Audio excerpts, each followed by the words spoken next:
Hello students, now we will solve another topic of uniform convergence.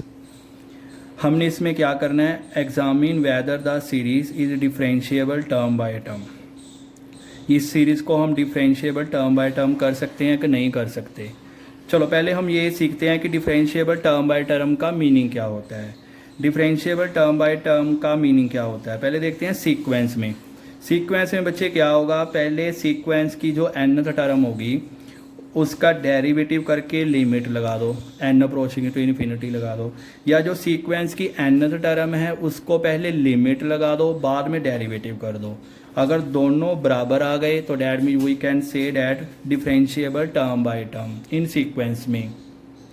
Series में हम क्या कहते हैं, सीरीज में बच्चे अगर हम सीरीज़ के ऊपर टर्म बाय टर्म डिफरेंशिएबल की बात करते हैं, उसका मीनिंग क्या होता है कि पहले सीरीज़ सम कर लो, सीरीज़ की इनफाइनाइट टर्म का सम कर लो, जो आउटपुट आएगी उसका डेरिवेटिव कर दो, उसका डेरिवेटिव कर दो। या फिर क्या करो आप, जो सीरीज़ की nth टर्म है उसका डेरिवेटिव करके जो आउटपुट आएगी बाद में समेशन डाल दो, यानी कि समेशन और डेरिवेटिव आपस में इंटरचेंज हो जाएं, उसको हम बोलते हैं डिफरेंशिएबल टर्म बाय टर्म। मैं रिपीट कर देता हूँ, पहले समेशन यानी कि इन्फिनिटी टर्म का सम पता करना है, बाद में डेरिवेटिव करना है। इसमें पहले डेरिवेटिव करके बाद में सम करना है। अगर दोनों बराबर आ जाएं तो हम कह सकते हैं term by term differentiable. Okay, इसमें अभी तीन कंडीशन हमने ध्यान में रखनी है। अगर कोई अगर किसी सीरीज़ का डेरिवेटिव, या फिर मैं ये बोलूँ कि अगर nth टाइम डेरिवेटिव वाली सीरीज़, अगर डेरिवेटिव वाली सीरीज n टाइम नहीं, अगर डेरिवेटिव वाली सीरीज यूनिफॉर्मली कन्वर्जेंट है तो श्योरली है कि टर्म बाय टर्म डिफरेंशिएबल होगी ही होगी। तो हमने बच्चे यहाँ पे किस पे काम करना है, डेरिवेटिव पे। अगर डेरिवेटिव वाली सीरीज यूनिफॉर्मली कन्वर्जेंट है then surely term by term differentiable वाली कंडीशन होल्ड होगी। सीक्वेंस में क्या है कि अगर सीक्वेंस में डेरिवेटिव वाली सीक्वेंस अगर यूनिफॉर्मली कन्वर्जेंट है, यानी कि जो सीक्वेंस की nth टर्म है उसका डेरिवेटिव कर देंगे, जो आउटपुट आएगी अगर वो यूनिफॉर्मली कन्वर्जेंट है then surely term by term differentiable होगी, कंडीशन होल्ड होगी। इफ़ या अगर मेरे पास डेरिवेटिव वाली सीरीज़ या डेरिवेटिव वाली सीक्वेंस यूनिफॉर्मली कन्वर्जेंट नहीं है देन टर्म बाय टर्म हो भी सकती है और नहीं भी हो सकती, मे और मे नॉट भी। थर्ड गेम क्या है कि अगर term by term differentiable occur नहीं होती आइदर इन सीरीज और इन सीक्वेंस, देन डेरिवेटिव वाली सीरीज या फिर डेरिवेटिव वाली सीक्वेंस यूनिफॉर्मली कन्वर्जेंट नहीं होगी। मैं तीनों स्टेप रिपीट कर देता हूँ। अगर डेरिवेटिव वाली सीरीज यूनिफॉर्मली कन्वर्जेंट है या डेरिवेटिव वाली सीक्वेंस यूनिफॉर्मली कन्वर्जेंट है तो टर्म बाय टर्म डिफरेंशिएबल होगी। और अगर डेरिवेटिव वाली सीरीज या डेरिवेटिव वाली सीक्वेंस यूनिफॉर्मली कन्वर्जेंट नहीं है तो टर्म बाय टर्म हो भी सकती है और नहीं भी हो सकती। और अगर टर्म बाय टर्म नहीं डिफरेंशिएबल होगी तो डैट मीन डेरिवेटिव वाली सीरीज या फिर डेरिवेटिव वाली सीक्वेंस यूनिफॉर्मली कन्वर्जेंट नहीं होगी। ओके, तो अभी हम क्या करने वाले हैं, अभी हम इस एग्जाम्पल को सॉल्व करते हैं। चलो पहले मुझे क्या करना है, examine whether the series is differentiable term by term और नॉट। तो बच्चे मैं क्या करने वाला हूँ, मैं ये प्रूफ कर दूंगा कि इसकी डेरिवेटिव वाली सीरीज यूनिफॉर्मली कन्वर्जेंट है। अगर मैं ये प्रूफ कर दूं कि इसकी डेरिवेटिव वाली सीरीज यूनिफॉर्मली कन्वर्जेंट है देन पक्का वो क्या होगी, डिफरेंशिएबल होगी टर्म बाय टर्म। तो अभी मैं इसकी डेरिवेटिव वाली सीरीज़ बनाऊंगा और फिर प्रूफ करूंगा कि जो डेरिवेटिव वाली सीरीज़ है वो यूनिफॉर्मली कन्वर्जेंट है, तो इसका मतलब क्या हो जाएगा, वो डिफरेंशिएबल हो जाएगी टर्म बाय टर्म। तो उसके लिए मुझे पहले क्या करना होगा, इसकी डेरिवेटिव वाली सीरीज़ बनानी होगी। तो समेशन यू एन ये किसके बराबर है, 1/n⁻³ प्लस n⁻⁴ x²। अब इसकी डेरिवेटिव वाली सीरीज़ बनाऊंगा अभी मैं, दैट ई u(n)x यानी कि डेरिवेटिव वाली सीरीज़ बना लूँगा मैं। तो क्या बनेगा, नीचे बन जाएगा n³ प्लस n4x² ऊपर -1 आ जाएगा इंटू 2x n⁻⁴। चेक कर लेते हैं। इसको मैं ऊपर, इसको मैं क्या लिख सकता हूँ, n³ plus n4x² whole square raise to power -1। तो पावर 1 आगे आ जाएगी, 1 पावर लेस हो जाएगी, वो नीचे चला जाएगा, इनटू इसका डेरिवेटिव n³ का derivative 0 plus n raise to power 4 as it is, x² का डेरिवेटिव 2x।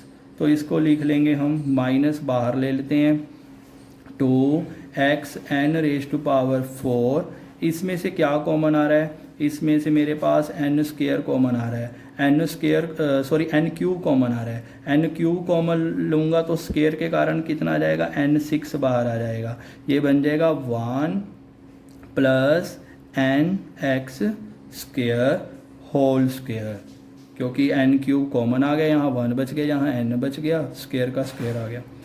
ओके तो ये कैंसल आउट हो जाएंगे, कैंसल आउट होके क्या रहेगा, 2x upon n² into 1 plus nx² whole square. तो ये बच्चे हमारे पास डेरिवेटिव वाली सीरीज बन गई।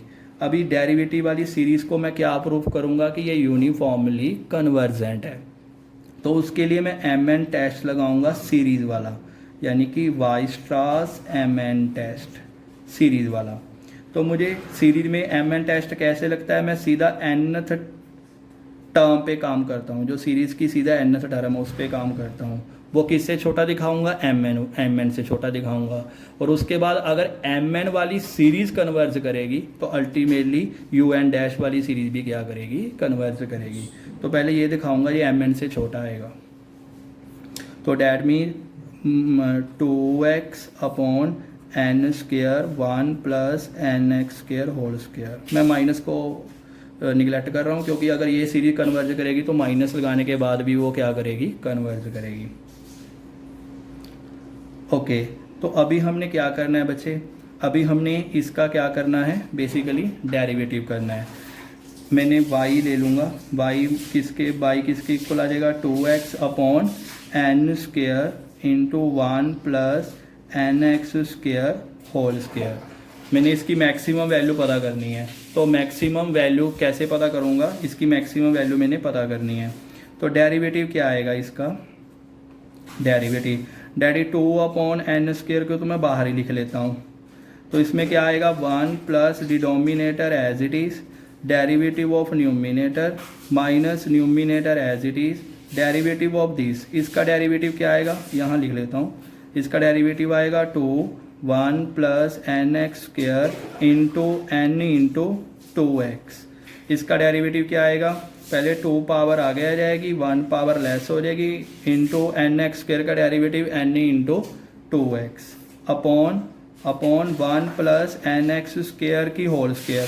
तो कितना बन जाएगा, डैट इज 1 प्लस nx² की पावर 4 बन जाएगा। So dy upon dx that is equal to 2 upon n² that is 1 plus nx² मैं कॉमन ही ले लूँगा, तो पीछे कितना बच गया, यहाँ पे 1 प्लस nx², 2 टाइम था, एक टाइम कॉमन आ गया तो 1 टाइम बच गया, minus 2x 2 into 2 that is 4 x² एक ये x² इंटू n। मैं देख लेता हूँ ये कॉमन आ गया, 2 इंटू 2 4 x² n अपॉन क्या बच गया, 1 प्लस nx² 4, ये बच गया मेरे पास, that is 2 upon n² that is, ये कट गया, पीछे कितना रह गया मेरे पास, 3 रह गया।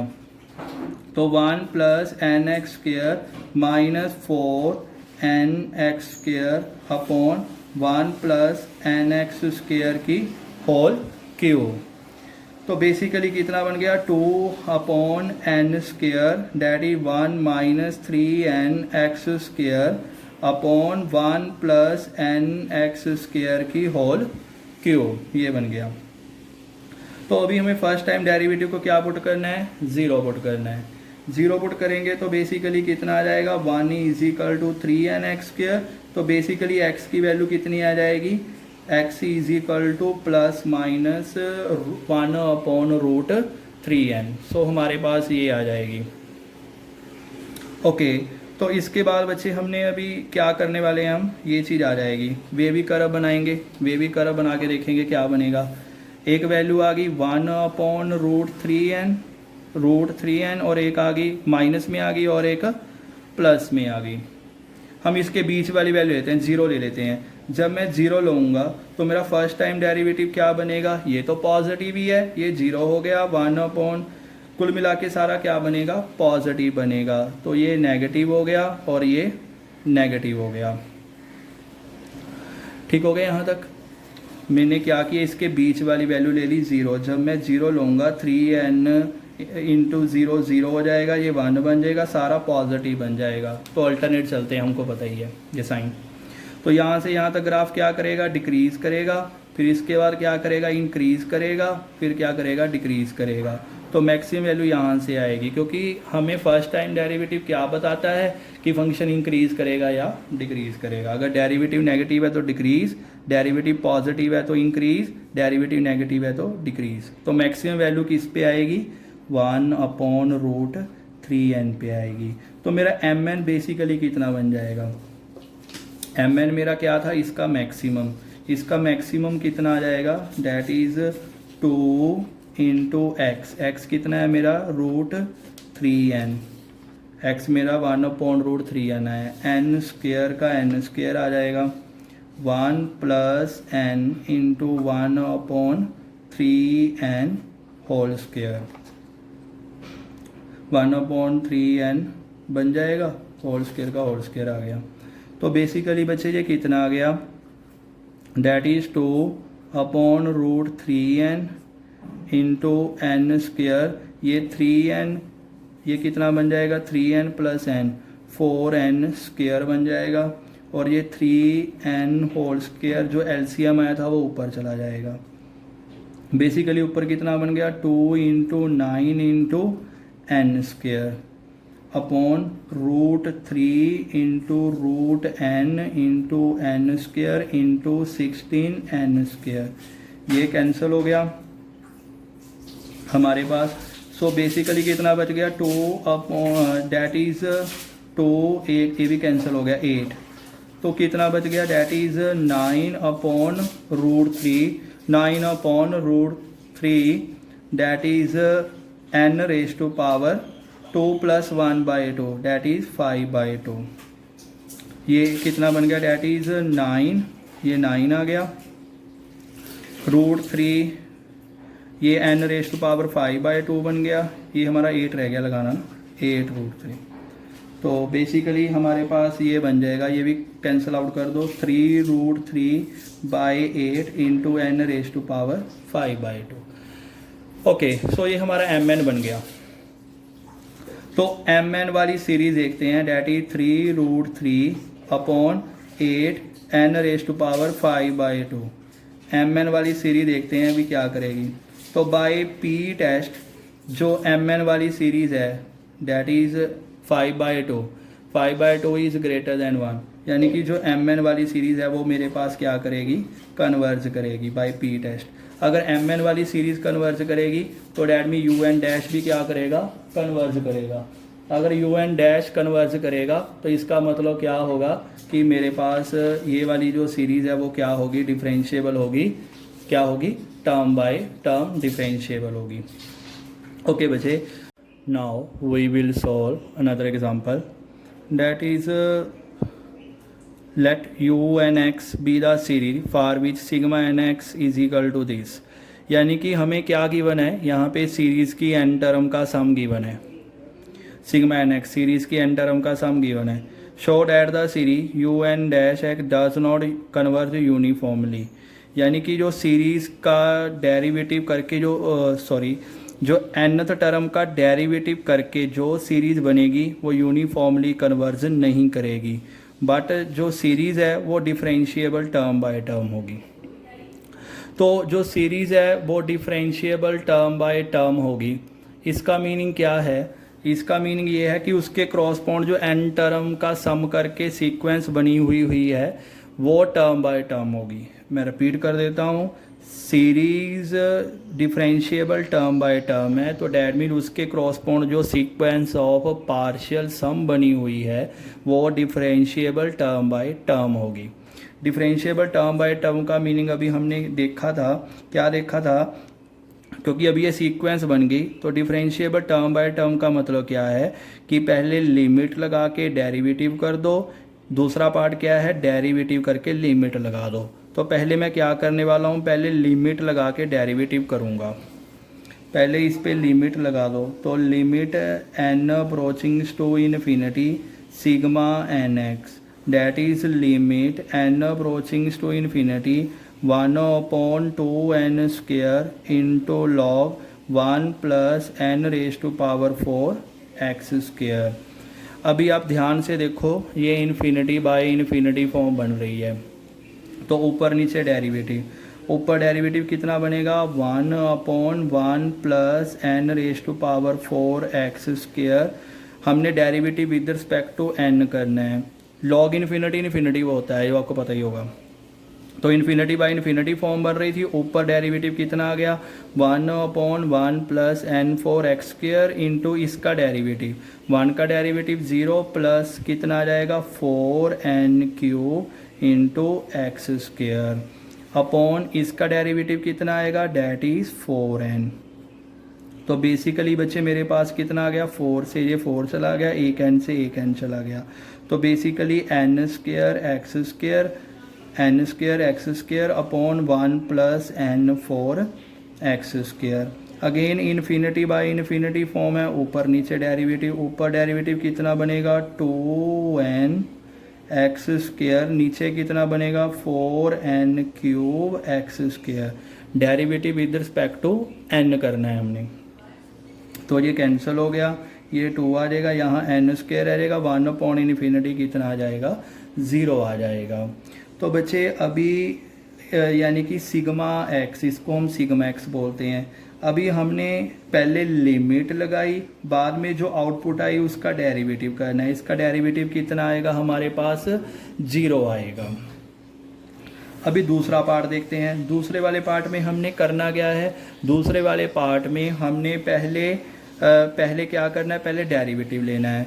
तो पहले मैं सिग्मा n डैश एक्स का डेरिवेटिव लूँगा, तो मेरे पास डेरिवेटिव क्या बनेगा, इसका डेरिवेटिव 1/2n स्क्वायर तो बाहर ही चला जाएगा। इसका डेरिवेटिव क्या आएगा, derivative with respect to x, तो ये आ जाएगा 1 plus n4 X square into क्या रहेगा 2x n raise to power 4, इसका डेरिवेटिव ये बन जाएगा। डैट इज 2 से 2 चला गया, n स्क्वायर ये स्क्वायर रह गया, तो n x n square upon 1 plus n4 X square. ठीक हो गया बच्चे, पहले हमने इसका डेरिवेटिव किया है। अभी इस पे हमने क्या लगानी है, लिमिट लगानी है। तो लिमिट लगाओ, लिमिट क्या लगेगी, डेरिवेटिव कर लिया, अभी लिमिट लगानी है मैंने इस पे। किस पे लिमिट लगानी है, डेरिवेटिव पे। तो limit n approaches to infinity n square X upon 1 plus n4 X square. अभी इस पे मैंने लिमिट लगानी है। तो बेसिकली ये क्या बनेगा, ये तो अगर तो x हो गया 0 तो आंसर आ जाएगा 0 आ जाएगा, और अगर x 0 ना हुआ तो ये कौन सी फॉर्म बन गई, इन्फिनिटी बाय इन्फिनिटी फॉर्म बन गई। तो ऊपर डेरिवेटिव कितना बन जाएगा 2nx, derivative with respect to n करेंगे ना, क्योंकि infinity by infinity form n के कारण बन रही है। तो नीचे कितना बन जाएगा 4n cube x square, x cancel हो गया, एक n कैंसिल हो जाएगा, स्क्वायर नीचे that is limit n approaches to infinity 1/2n square X बचेगा। जब n इन्फिनिटी को अप्रोच करेगा तो बेसिकली ये कितना आ जाएगा 0 आ जाएगा। तो बच्चे हमने किया क्या, पहले nth टर्म पे लिमिट लगाई, बाद में जो आया उसका डेरिवेटिव किया, आंसर 0 आ गया। यहाँ पे पहले डेरिवेटिव किया, बाद में लिमिट लगाई, तो भी आंसर क्या आ गया 0 आ गया। तो इसका मतलब क्या हो गया, ये टर्म बाय टर्म हो गई, क्योंकि टर्म बाय टर्म में क्या होता है, लिमिट लगा के डेरिवेटिव करो या डेरिवेटिव करके फिर लिमिट लगाओ, दोनों बराबर आते हैं। ओके, हमने ये प्रूव करना था कि ये जो सीरीज़ है वो डिफरेंशिएबल टर्म बाय टर्म है। हमने सीरीज़ पे काम ना करके सीक्वेंस ऑफ पार्शियल सम पे काम किया था, वो टर्म बाय टर्म आ गई। ओके, अभी हमने क्या प्रूफ करना है कि जो डैश वाली सीरीज़ है वो यूनिफॉर्मली कन्वर्जेंट नहीं होगी। डैश वाली सीरीज़, ओके, मुझे यू एन डैश वाली सीरीज़, डैश वाली क्या प्रूफ करना है कि जो डैश वाली सीरीज़ है वो यूनिफॉर्मली कन्वर्जेंट नहीं है। इसका मतलब उसके क्रॉसपॉन्ड जो सीक्वेंस ऑफ पार्शियल सम है, सीक्वेंस ऑफ पार्शियल सम वाली सीक्वेंस है, वो यूनिफॉर्मली कन्वर्जेंट नहीं होगी। रिपीट कर देता हूँ, मैंने प्रूव करना है कि डेरिवेटिव वाली सीरीज़ यूनिफॉर्मली कन्वर्जेंट नहीं है, तो मैं क्या प्रूव करूँगा कि उसके क्रॉसपॉन्ड जो सीक्वेंस ऑफ पार्शियल सम वाली सीक्वेंस बनी हुई है, उसके डेरिवेटिव वाली सीक्वेंस यूनिफॉर्मली कन्वर्जेंट नहीं है। तो सिग्मा एन डैश एक्स ये किसके बराबर आएगा? मैंने अभी इवैल्यूएट किया था, ये किया हुआ है nth टाइम का डेरिवेटिव, या यहाँ से ले लो, ये इवैल्यूएट किया हुआ है। ये किसके इक्वल आया था? That is n square X upon 1 plus n four x square. ये हम पिछले एक्सरसाइज में क्लियर कर चुके हैं कि ये वाली जो सीक्वेंस बनेगी वो यूनिफॉर्मली कन्वर्जेंट नहीं बनेगी। और you can apply here MN test for sequence वाला, आप MN टेस्ट लगा के वेरीफाई कर सकते हो कि ये वाली जो सीक्वेंस है वो यूनिफॉर्मली कन्वर्जेंट नहीं बनेगी। अगर ये यूनिफॉर्मली कन्वर्जेंट नहीं है तो ये किसकी सीक्वेंस ऑफ पार्शियल सम थी? UN वाली, UN डैश वाली की। तो that mean ultimately UN dash भी यूनिफॉर्मली कन्वर्जेंट नहीं होगा। ओके, अगली एग्जांपल देखते हैं। नाउ इस एग्जांपल में हम क्या करने वाले हैं? Show that the series this is differentiable for all x and it's derivative is this.